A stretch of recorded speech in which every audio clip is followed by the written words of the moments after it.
Hi guys! Hello! Welcome. Welcome to the channel, Fun and Friends. I am Avalon. I'm Sabrina. I'm Jasmine. And this is Chewy. And welcome to the channel. Right now we are reading School of Good and Evil, and we are going on to chapter 14. And just a recap of last chapter, Sophie went into the Doom Room. And prior to that, she found out that 1, Agatha knows Tedros, and 2, Agatha has another friend. Kind of, sort of, the Kiko. Mm-hmm. So, but in the Doom Room, And Sophie's That's jealous. the name of our Kiwi. Aww. Oh, yeah. Yeah. We gotta finish that book. Yes, we do. We're writing a book for fun. Just gotta find an illustrator now. Yeah. So anyway, back to Sophie. In the Doom Room, they do the most horrific torture they can to you to make you become a better villain. And the wolf decided to cut off Sophie's hair, which we all know she's very vain, and she turned into a sobbing mess. So he thought he was done with his torture, and he let her go. And when he turned his back to her, she shoved him in, and he drowned.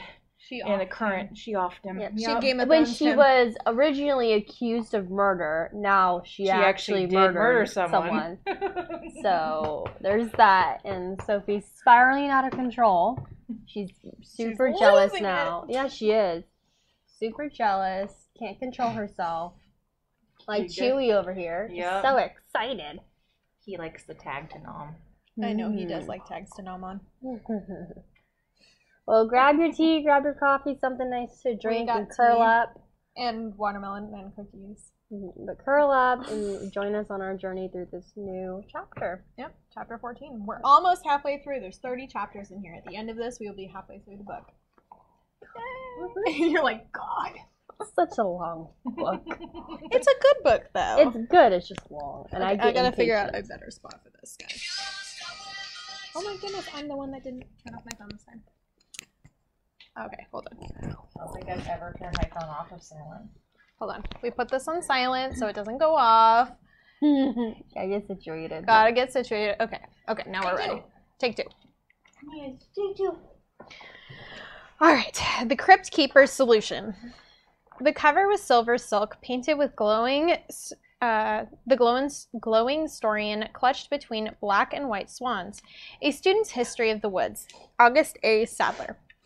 Agatha opened up to the first page. This book reflects the views of the author only. Professor Sadler's interpretation of history is his alone, and the faculty does not share it. Sincerely, Clarissa Dovey and Lady Lesso, Deans for the School of Good and Evil. Agatha felt encouraged the faculty disapproved of the book in her hands. It gave her more hope that somewhere in these pages was the answer to the riddle, the difference between the princess and a witch. The proof good and evil were balanced. Could they be the same? She flipped the page to start, but it didn't have the woods. Splashed across it were patterns of embossed dots in rainbow of colors, small as pinheads. Agatha turned the page. More dots. She tore through fistfuls of pages. No words at all. She dumped her face to the book in frustration. Sadler's voice boomed. Chapter 14, The Great War. Agatha lurched up. Before her eyes, a ghostly three-dimensional scene melted into view atop the book page.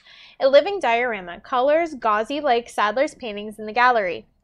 She crouched to watch a silent version unfold of 3 wizened old men, beards to the floor, standing in the schoolmaster's tower with hands united. As the old men opened their hands, the gleaming Storian levitated out of them and over a familiar white stone table. Sadler's disembodied voice continued. Now remember, from chapter 1, the Storian was placed at the school for good and evil by the seers of the endless woods, who believed it the only place to be protected from corruption.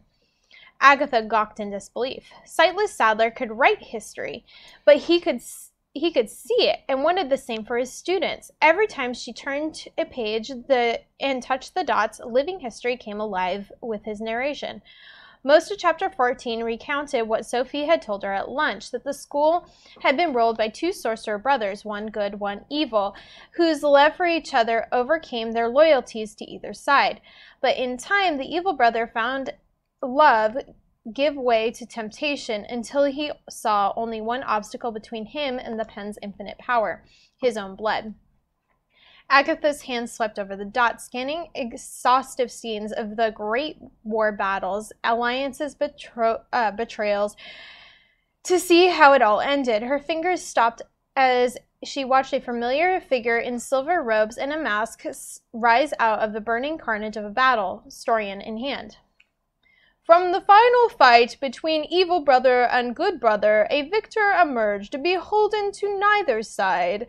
In the great truce, the triumphant schoolmaster vowed to rise above good and evil and protect the balance for as long as he could to keep himself alive. Neither side trusted the victor, of course, but they didn't need to. A scene flashed to the dying brother, burning in ashes, as he desperately stabbed his hand to the sky, unleashing a burst of silver light. For the dying brother used his final embers of magic to create a last spell against his twin, a way to prove good and evil still equal. As long as this proof stayed intact, then the Storian remained uncorrupted and the woods a perfect balance. And to what the proof is, Agatha's heart leapt. It remains in the school for good and evil to this very day. The scene went dark.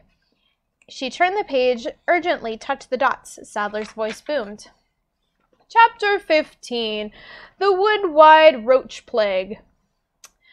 Agatha flung the book against the wall, and the others leaving cracks in the painted couple's faces. When there were no more to throw, she buried her face in her bed. Please help us. Then, in the silence between prayers and tears, something came. Not even a thought, an impulse. Agatha lifted her head. The answer to the riddle looked back at her. It's just a haircut, Sophie told herself as she climbed through the cornflower thicket. No one will even notice. She slid between two periwinkle trees in the west clearing, approaching the group from behind. Just find Agatha and... The group turned all at once. No one laughed. Not Dot, not Tedros, not even Beatrix. They gasped with such horror Sophie couldn't breathe. Excuse me, something in my eye? She ducked behind a blue rose bush and gulped for air. She couldn't bear any more humiliation. At least you look like a never now, Tedros said, bobbing behind a bush, so no one makes my mistake. Sophie turned beet red. Well, this is what happens when you're friends with a witch, the prince frowned. Now Sophie was a pomegranate. Look, it's not that bad. Not as bad as your friend, at least. Excuse me? Said Sophie, eggplant purple. Something in my other eye? She darted out and grabbed Dot like a life raft. Where's Agatha? But Dot was staring at her hair. Sophie cleared her throat. Oh, they left her out of her room? Oh, they haven't let her out of her room, Dot said. Too bad she'll miss the flower ground, if Yerba can call the conductor, that is. She nodded at the gnome, grumpily, jabbing at the blue pumpkin patch. Dot's eyes drifted back to Sophie's hair. It's nice. Please don't, Sophie said softly. Dot's eyes misted. You look pretty. It'll grow back, Sophie said, trying not to cry. Don't worry, Dot sniffled. One day, someone evil enough will kill that monster. Sophie stiffened. All aboard, Yerba called. She turned to see Tedros open the top of the ordinary blue pumpkin like a teapot and vanish inside. Sophie squinted. What in the... Something poked her hip and she looked down. Yerba thrust a flower ground pass at her and opened the pumpkin lid, revealing a thin caterpillar in a violet tuxedo and matching top hat, floating in a swirl of pastel colors. No spitting, sneezing, singing, sniffling, singing, swearing, slapping, sleeping, or urinating on the flower ground, he said in the crabbiest voice imaginable. Violations will result in removal of your clothes. All aboard. I'm going to take their clothes off. Okay, then. It's so random. It is. Forgot about that part. Sophie whipped to Yerba. Wait, I need to find my friend. A vine shot up and yanked her in.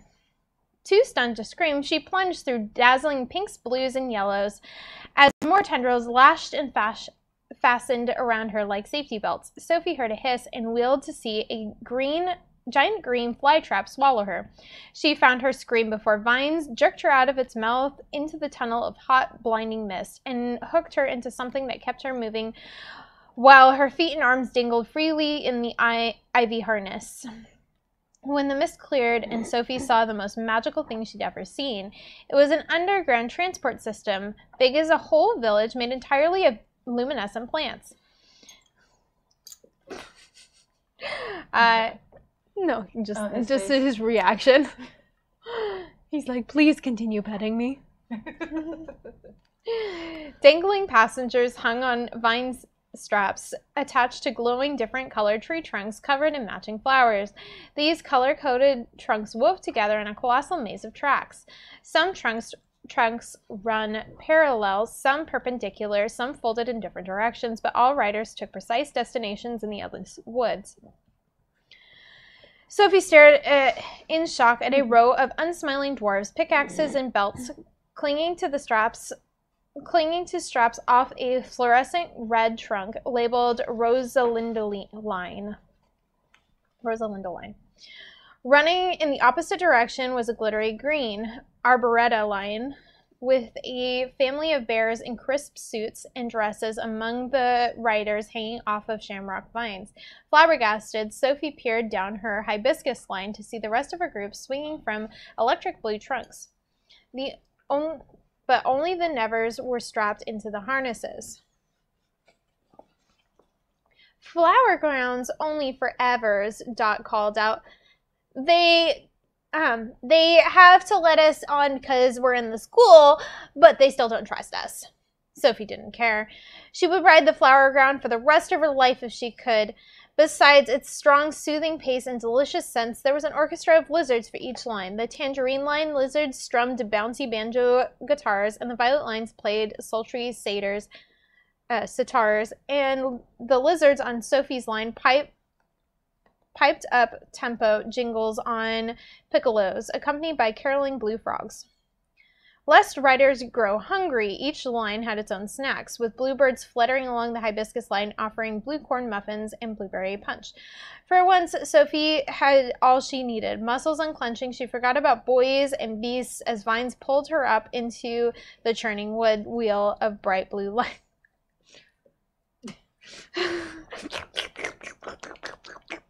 He's numbing. He's like, Ma, you're making fun of me. Sorry, buddy. She made fun of you, Ma. Her body felt wind, then air, then earth, and arms unfurling to the sky. Sophie boomed out of the ground like heavenly hyacinth. She found herself in a graveyard, headstones the color of bleak sky swept over barren hills. Shivering classmates sprouted from a hole in the ground next to her. Where are we? She stammered through chattering teeth. Garden of good and evil, Dot shivered, nibbling a chocolate lizard. It looks like a garden to me, Sophie chattered back. Warmth thawed her skin as Yerba sparked a few small fires around the group with his magical staff. Sophie and her classmates exhaled.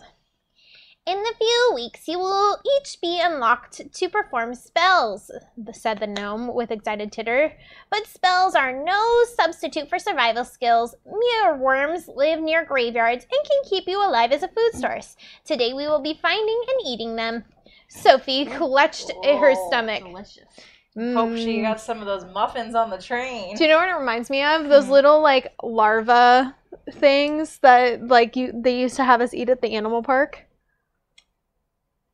I never had to eat them. And Dr. Like Zoolittle's. the chocolate-covered ones? No, they weren't chocolate covered. The ones I got were chocolate-covered. I wish the little mine were. mealworms? Yeah. That you feed your pet lizards? Hey, but it's not as bad as a water bug or a scorpion. I don't know why you're complaining. The scorpion tastes like a potato chip.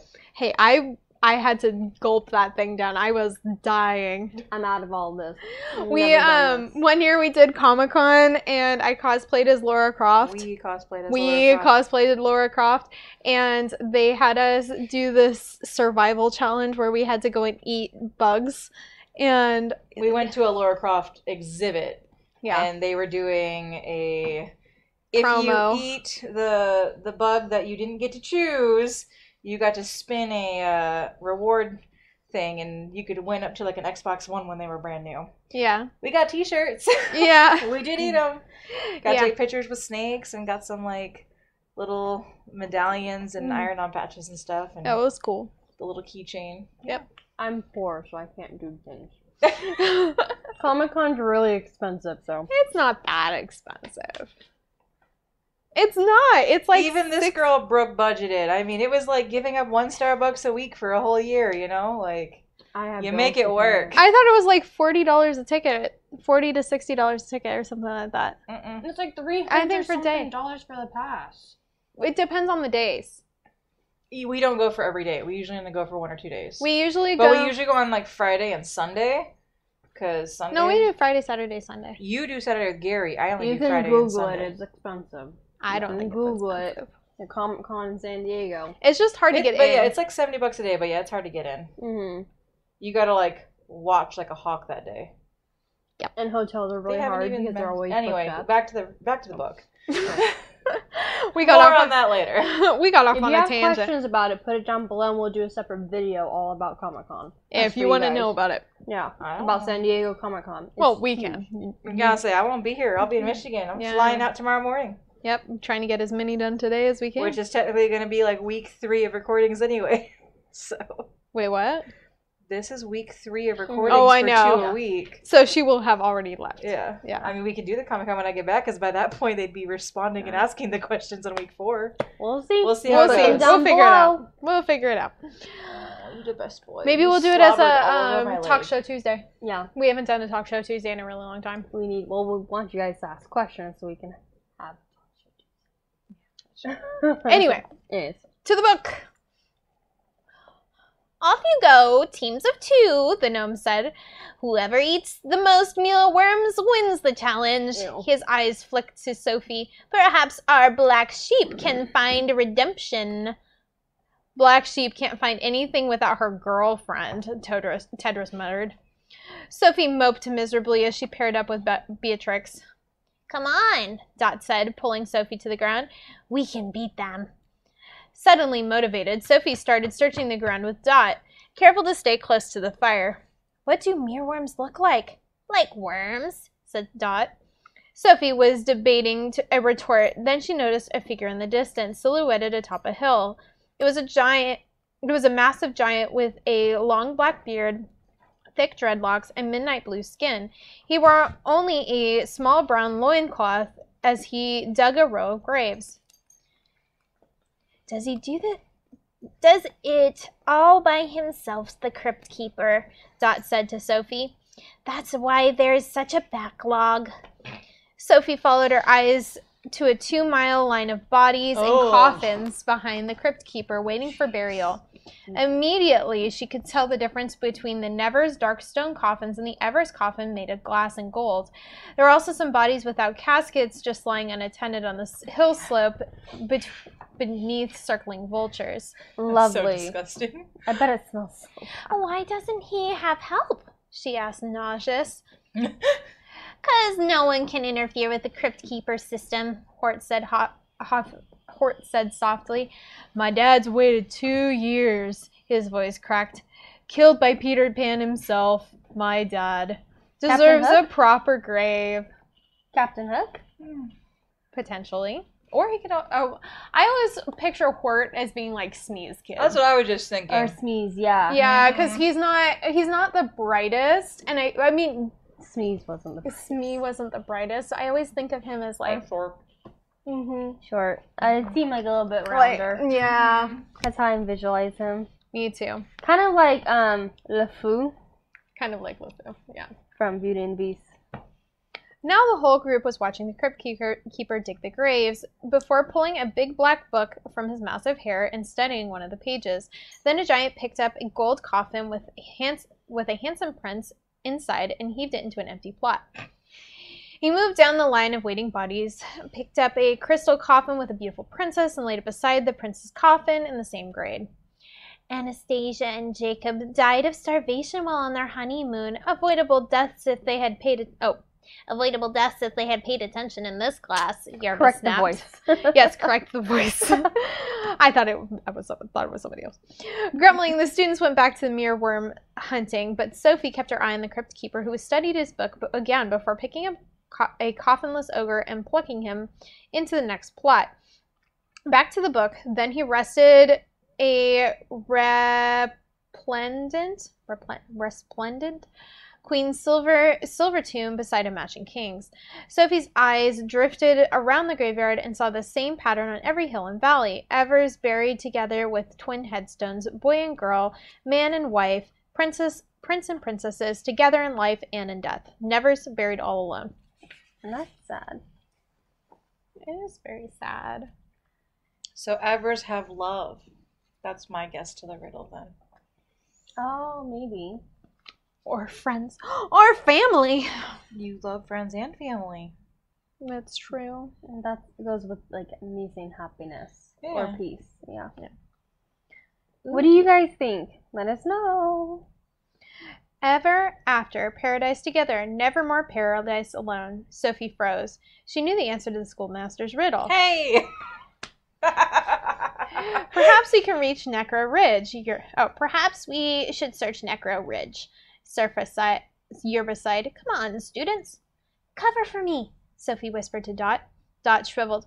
What are you? Wait! But Sophie was scampering through the distant gravestones towards the flower ground entrance. Team, Dot sulked. A short while later, the Blue Forest five sylphs looked up from their billy goat to see Sophie brandishing an egg. Let's try this again, shall we? It was there all along, Agatha thought as she gazed at the walls. The weapon made good invincible against evil, the thing a villain could never have but a princess couldn't do without, the task that would send her and Sophie home, if Sophie is alive. Agatha felt another wave of powerless dread. She couldn't just sit here while Sophie was being tortured. Screams pealed outside. She spun to see Sophie hurled through the window by a bucking stiff. Love, Sophie panted. You're alive! You're here, Agatha gasped. Love is what a villain can never have, but a heroine can't live without.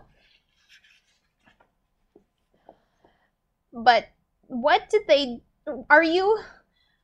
Am I right or not? Agatha saw Sophie had no intention of talking about the Doom Room. Almost. She pointed to the paintings on the wall with the visions of heroes and heroines, lips pressed in cinematic embrace. True love's kiss, Sophie breathed.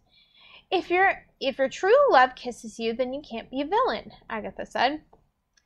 And if you find true love, then you can't. If you can't find true love, then you can't be a princess, said Sophie.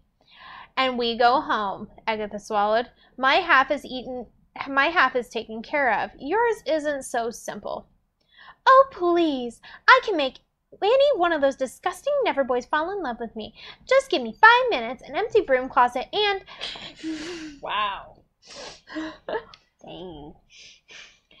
There's only one Sophie, Agatha said, her voice fraying.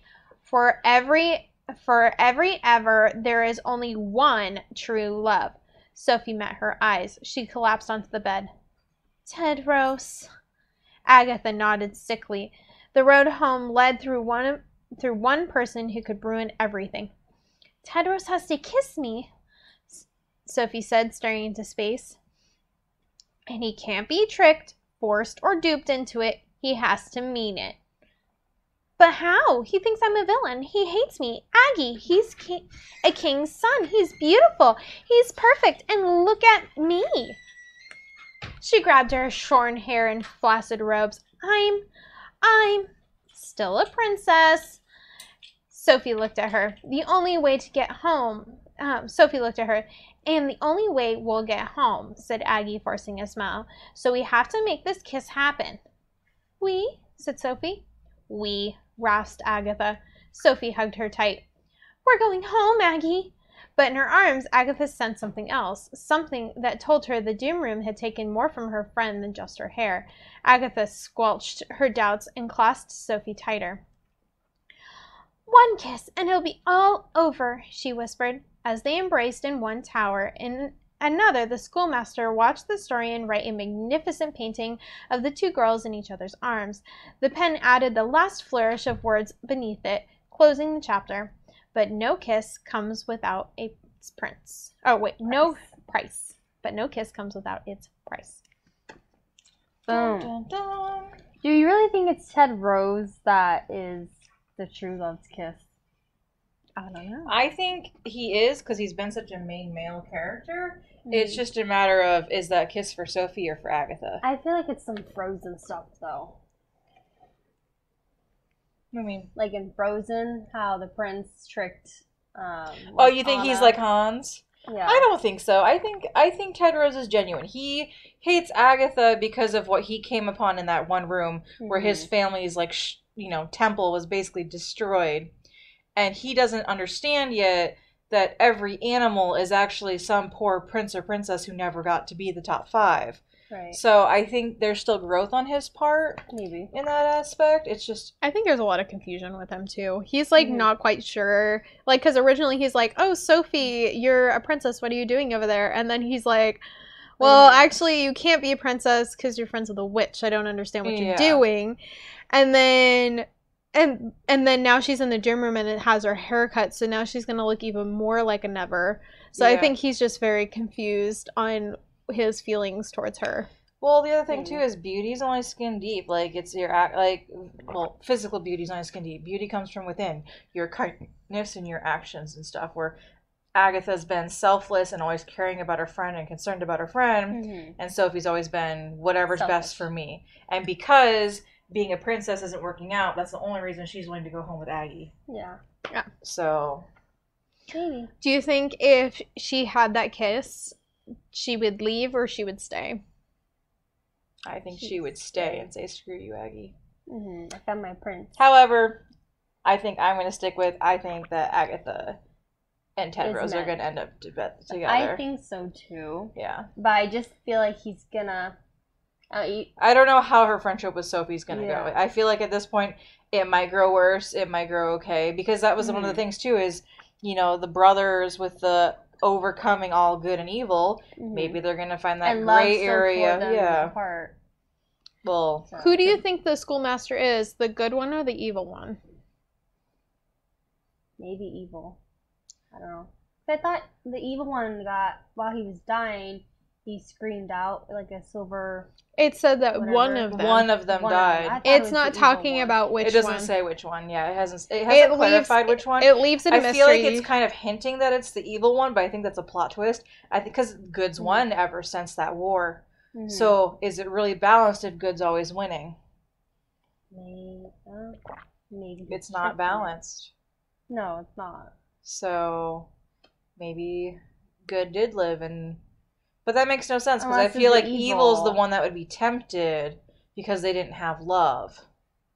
So I think it might be the evil one, and he's just letting Good have win. its time, and he's really building like a different story that's supposed to overcome good, so that the evil could finally win a great battle.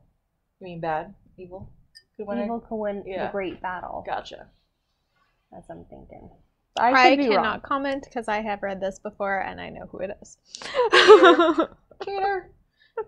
We'll read more books in the future that she has not read yet. Yes, we already have one in mind that we're talking about in talks. While she's gone, we might end up reading a different story, Different just type of us, for a little bit. Which is okay because I like to read entire novels in one night. So Yeah.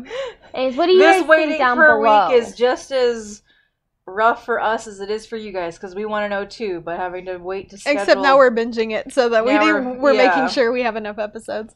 Which means I have to wait a whole month to find out. Oh, that's terrible. Well, let us know what you guys think down below. Do you think the schoolmaster is the good brother or the evil brother? And tell us why. Dun, dun, dun. And we'll see you next. Comment back. And we also want to know what you guys think about Sophie. If Sophie gets that kiss from Ted Rose, would she stay or would she actually go home back? Should I stay or should I go? No.